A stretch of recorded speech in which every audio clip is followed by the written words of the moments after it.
Assalamualaikum warahmatullahi wabarakatuh. Halo semuanya, perkenalkan nama saya Dinda Putri Kurniawan, biasa dipanggil Dinda. Saya dari D3 Politeknik Persatya Mandiri semester 3. Kini saya akan membahas tentang materi pendanaan jangka pendek dan jangka panjang. Apa sih yang dimaksud dengan pendanaan jangka pendek dan jangka panjang? Untuk lebih jelasnya, kalian bisa simak video berikut ini. Oke, kita akan mulai dari pengertian pendanaan ya. Pengertian pendanaan adalah tindakan yang menyediakan sumber daya untuk membiayai suatu proyek, program, atau kebutuhan. Nah, pendanaan ini biasanya dapat berupa uang, upaya, atau waktu dari suatu organisasi atau perusahaan. Nah, tujuan dari pendanaan ini adalah menentukan cara yang terbaik untuk mendanai pekerjaan. Yang kedua, melindungi komitmen dari pemegang dana. Yang ketiga, mengelola pengeluaran dana sesuai dengan siklus hidup. Ada beberapa hal yang berkaitan dengan pendanaan. Yang pertama yaitu kebijakan pendanaan. Kebijakan yang berhubungan dengan penentuan sumber dana yang akan digunakan, perimbangan pembelanjaan yang optimal, dan apakah perusahaan akan mengambil dana dari dalam atau luar perusahaan. Nah, yang kedua itu ada pendanaan modal. Uang yang diberikan oleh pemberi pinjaman dan pemegang ekuitas kepada suatu bisnis untuk kebutuhan harian dan jangka panjang. Yang ketiga itu ada funding. Nah, kegiatan yang menghimpun dana masyarakat dalam bentuk tabungan, deposito, dan juga giro bank. Nah, yang keempat itu ada pendanaan startup. Pendanaan startup ini adalah tahapan pendanaan yang memungkinkan startup mendapatkan dana lebih besar untuk mengembangkan suatu usaha. Nah, ada 4 tahapan startup, yaitu meliputi dari pendanaan awal, putaran ekuitas tahap awal, putaran ekuitas tahap akhir, dan penawaran umum atau penjualan saham yang didukung oleh sponsor finansial. Nah, dari setiap tahap penyediaan modal yang sangat dibutuhkan perusahaan untuk membantu meningkatkan skala bisnis dan mencapai tujuannya mereka. Pendanaan terbagi menjadi dua, yaitu ada pendanaan jangka pendek dan pendanaan jangka panjang. Nah, yang kita akan bahas pertama kali adalah pendanaan jangka pendek. Apa sih yang dimaksud dengan pendanaan jangka pendek? Mulai dari pengertiannya, yaitu adalah dana yang dikembalikan dalam waktu 1 tahun atau kurang.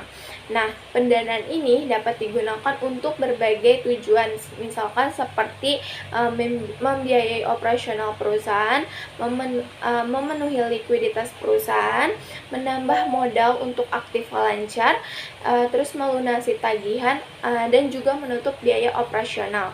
Nah, beberapa sumber pendanaan jangka pendek yaitu antara lain, yang pertama mungkin pinjaman dari bank, yang kedua surat berharga komersil, yang ketiga piutang, yang keempat persediaan barang dagangan, yang kelima jasa leasing, yang keenam itu ada koperasi, dan yang ketujuh ada lembaga kredit online. Pendanaan jangka pendek juga memiliki manfaat karena menghasilkan berbagai keuntungan bagi si penerimanya. Yang pertama itu tidak akan kesulitan saat terjadi keadaan darurat. Jadi kita tidak akan kesulitan saat kita membutuhkan uang secara mendadak. Nah, pembiayaan atau pendanaan ini sangat mudah dicairkan dan proses birokrasinya pun tidak lama gitu. Jadi cocok bagi kita yang membutuhkan uang dengan cepat. Misalkan contohnya ada anggota keluarga yang mengalami sakit dan membutuhkan dana secepatnya, itu bisa langsung mengajukan pembiayaan jangka pendek ke bank. Nah, itu dalam waktu maksimal 1 sampai kali 24 jam. Nah, dana tersebut bisa langsung cair sesuai nominal kesepakatan. Yang kedua, itu mendapatkan kebutuhan dengan cepat. Jadi, kita tidak akan mengalami pemenuhan kebutuhan terlalu lama. Yang ketiga yaitu ada alternatif bagi orang yang sulit menabung. Nah, manfaat pendanaan jangka pendek ini masih berkaitan dengan poin sebelumnya karena saat ini ada banyak orang yang tidak sabar menggunakan tabungan karena ingin mendapatkan barang impian dalam waktu yang singkat. Selain itu, terdapat juga orang-orang yang kesulitan menabung karena tidak tahan untuk tidak menggunakan uang tersebut. Nah, contohnya misalkan saat ini Tak jarang orang membeli kendaraan menggunakan pembiayaan jangka pendek dibandingkan menabung selama 3 tahun untuk membeli mobil. Banyak orang juga memilih bayar cicilan mobil tiap bulannya selama 5 tahun, padahal harga si mobil cash itu lebih murah dibandingkan dengan akumulasi jumlah cicilan selama 5 tahun lamanya. Nah, yang keempat yaitu ada syaratnya lebih mudah dari pendanaan jangka panjang, karena notabene jumlah pendanaan jangka pendek ini adalah kecil, maka syaratnya pun tidak serumit pendanaan jangka panjang. Yang kelima yaitu mempengaruhi peringkat BI checking, yang dimana BI checking adalah salah satu faktor terpenting yang dapat menentukan diterimanya pengajuan pinjaman ke bank. Melalui BI checking ini, bank dapat mengecek apakah Anda pernah melakukan pelanggaran kredit di lembaga perbankan lain atau tidak. Jadi jika Anda mengajukan pembiayaan jangka pendek dan dapat melunasinya dengan baik, maka peringkat Anda di BI checking otomatis akan meningkat. Semakin sering Anda melunasi pinjaman dalam 1 tahun, semakin baik pula nama Anda di kalangan bank. Jadi lebih prosesnya mungkin bisa lebih dipermudah gitu. Untuk jenis-jenis pembiayaan jangka pendek ini terbagi menjadi 2, yaitu ada pendanaan spontan dan pendanaan dengan negosiasi. Kalau misalkan pendanaan spontan, yaitu dalam skema pendanaan spontan besar dana kredit dipengaruhi aktivitas yang didanai. Contohnya, misalkan termudahnya adalah hutang operasional perusahaan. Apabila operasional perusahaan itu meningkat, maka pembiayaan jangka pendeknya juga akan meningkat. Nah, yang kedua itu pendanaan dengan negosiasi. Dana kredit dari pembiayaan semacam ini umumnya bergantung pada kesepakatan di awal pendanaan. Jumlah tagihannya pun tidak akan berubah-ubah. Contohnya pendanaan dengan negosiasi adalah asuransi jiwa, kredit, terus bank dan leasing. Tujuan pendanaan jangka pendek adalah untuk memenuhi kebutuhan keuangan dalam waktu yang relatif singkat. Nah, ada beberapa tujuan jangka pendek. Yang pertama adalah dana darurat, yaitu untuk menghadapi keadaan darurat seperti yang tadi saya bilang, yaitu jika ada yang sakit, terus perbaikan kendaraan, dan kehilangan pekerjaan. Terus yang kedua itu poinnya adalah membayar utang, untuk membayar utang-utang jangka pendek seperti kartu kredit atau pinjaman pribadi. Yang ketiga itu ada investasi jangka pendek, untuk menyimpan dana sementara dalam instrumen-instrumen investasi yang liquid seperti obligasi atau deposito, sebelum dana tersebut digunakan untuk tujuan investasi yang lebih besar. Nah, yang keempat yaitu ada persiapan untuk pembelian, untuk menabung dana guna membeli barang atau jasa tertentu seperti liburan atau mobil. Nah, yang kelima yaitu ada siklus bisnis, untuk mengelola modal kerja perusahaan seperti pembelian inventaris atau pembayaran gaji staf. Yang terakhir yaitu ada dana pendidikan, yaitu untuk membayar biaya pendidikan anak-anak dalam waktu yang dekat. Akuntansi dalam pendanaan jangka pendek terbagi menjadi 4 poin. Yang pertama adalah kredit jangka pendek dan pembiayaan pemasok. Nah, dalam pendanaan jangka pendek, perusahaan mungkin mengambil kredit jangka pendek atau memperpanjang periode pembayaran dengan pemasok. Ini dapat menciptakan kewajiban jangka pendek yang harus dicatat ke dalam neraca. Nah, yang kedua yaitu pengelolaan kas. Pengelolaan kas menjadi fokus utama dalam pendanaan jangka pendek. Perusahaan harus mencatat setiap transaksi kas dengan cermat untuk memantau arus kas masuk dan keluar yang bersifat sementara. Yang ketiga yaitu ada pelaporan laba rugi. Beban bunga dalam pendanaan jangka pendek juga harus dicatat dalam laporan laba rugi. Tetapi pendanaan adalah periode peminjaman biasanya lebih singkat, sehingga beban bunga bersifat jangka pendek. Yang keempat yaitu ada pengaturan aset dan kewajiban jangka pendek. Pengaturan untuk aset yang dapat dengan cepat dicairkan dan mengeluarkan yang akan datang dalam jangka pendek perlu dipertimbangkan dalam hati-hati dalam neraca dan laporan laba rugi. Oke, kita sekarang masuk ke dalam pendanaan jangka panjang. Apa sih yang dimaksud dengan pendanaan jangka panjang? Yaitu sumber dana yang digunakan untuk memenuhi kebutuhan perusahaan dalam jangka waktu yang panjang. Jangka waktu pendanaan jangka panjang umumnya itu sekitar 5-10 tahunan. Nah, pendanaan jangka panjang ini diperlukan untuk perusahaan yang membiayai investasi seperti pembelian tanah, mesin, atau pembangunan. Nah, tujuan dari pendanaan jangka panjang ini yaitu yang pertama pembiayaan jangka panjang digunakan untuk membeli aset dan peralatan. Yang kedua yaitu membantu membiayai dan mendukung modal kerja. Yang ketiga, pembiayaan jangka panjang mengurangi ketegangan untuk memiliki investasi yang baik untuk operasi penelitian dan pengembangan bisnis. Yang keempat, memberikan kesempatan bagi arus kas di perusahaan untuk ditingkatkan. Yang kelima yaitu mendukung proyek-proyek baru dengan modal karena memberikan waktu bagi perusahaan untuk membayarkan kembalinya nanti. Nah, yang keenam yaitu membantu memfasilitasi strategi baru, mengembangkan produk baru, dan memperluas operasi bisnis. Manfaat pendanaan jangka panjang yaitu ada beberapa manfaat diantaranya, yaitu yang pertama memposisikan perusahaan untuk inisiatif jangka panjang.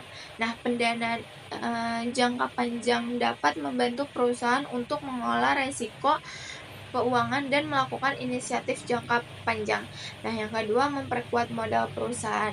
Utang jangka panjang dapat digunakan untuk memperkuat modal perusahaan. Yang ketiga meningkatkan total aset. Utang jangka panjang dapat meningkatkan total aset perusahaan seperti properti, peralatan, dan investasi. Yang keempat, membantu merencanakan arus kas. Utang jangka panjang dengan suku bunga tetap dapat membantu perusahaan untuk merencanakan dan menghitung pelunasan pinjaman. Yang kelima, mengurangi kewajiban pajak. Utang jangka panjang dapat mengurangi kewajiban pajak perusahaan. Yang keenam, yaitu ada pembayaran per bulan lebih rendah. Semakin lama jangka waktu peminjaman, jumlah uang harus dikembalikan setiap bulannya pun menjadi lebih terjangkau.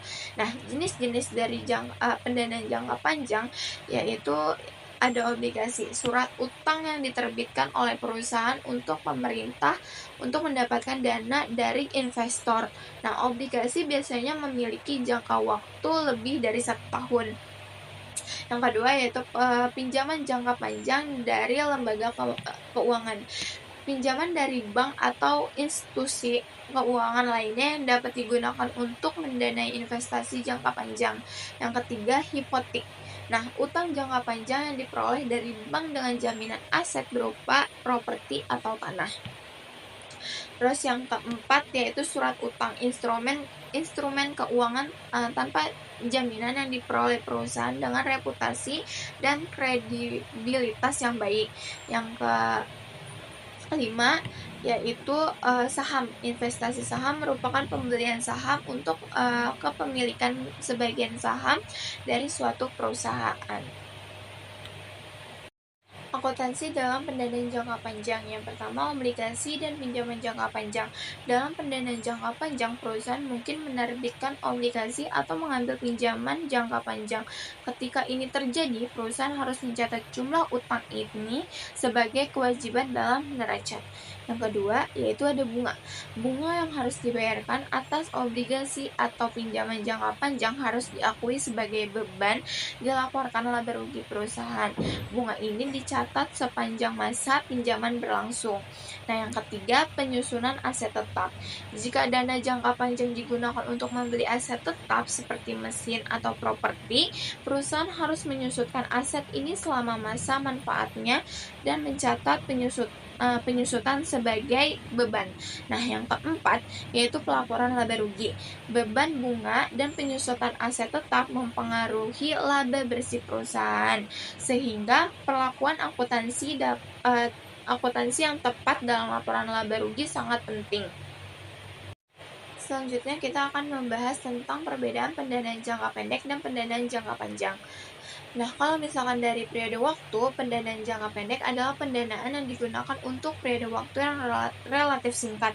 Nah, biasanya itu kurang dari 1 tahun. Nah, ini termasuk kebutuhan finansial sehari-hari. Sedangkan pendanaan jangka panjang adalah pendanaan yang digunakan untuk periode yang lebih lama, biasanya lebih dari 1 tahun. Ini dapat mencakup periode beberapa tahun hingga beberapa dekade. Nah, untuk dari segi tujuan, itu pendanaan jangka pendek digunakan untuk memenuhi kebutuhan finansial sementara seperti pembayaran gaji, pembelian bahan baku, atau pembayaran utang jangka pendek. Sedangkan pendanaan jangka panjang digunakan untuk tujuan yang melibatkan investasi dalam aset tetap. Nah, pertumbuhan bisnis atau proyek jangka panjang. Contohnya termasuk perluasan pabrik, pengembangan produk baru, dan juga pengembangan produk baru. Nah, untuk investasi keuangan, dari segi investasi keuangan, jangka pendek adalah instrumen keuangan yang umumnya digunakan dalam pendanaan jangka pendek meliputi pinjaman jangka pendek atau overdraft, pembiayaan pemasok, dan surat berharga komersial. Kalau misalkan jangka panjang, yaitu instrumen keuangan yang umumnya digunakan dalam pendanaan jangka panjang meliputi obligasi, pinjaman jangka panjang, saham ekuitas, dan dana pensiun. Yang terakhir yaitu ada resiko. Nah, pendanaan jangka pendek biasanya melibatkan resiko yang lebih rendah karena dana harus dikembalikan dalam waktu yang singkat dan kebutuhan finansial biasanya terkait dengan operasional sehari-hari perusahaan. Nah, sedangkan pendanaan jangka panjang yaitu melibatkan resiko yang lebih besar karena perusahaan harus membayar kembali pinjaman atau obligasi dalam jangka waktu yang lebih panjang gitu. Sekian pembahasan materi dari saya tentang pendanaan jangka pendek dan jangka panjang. Kurang lebihnya mohon maaf. Assalamualaikum warahmatullahi wabarakatuh. Bye-bye.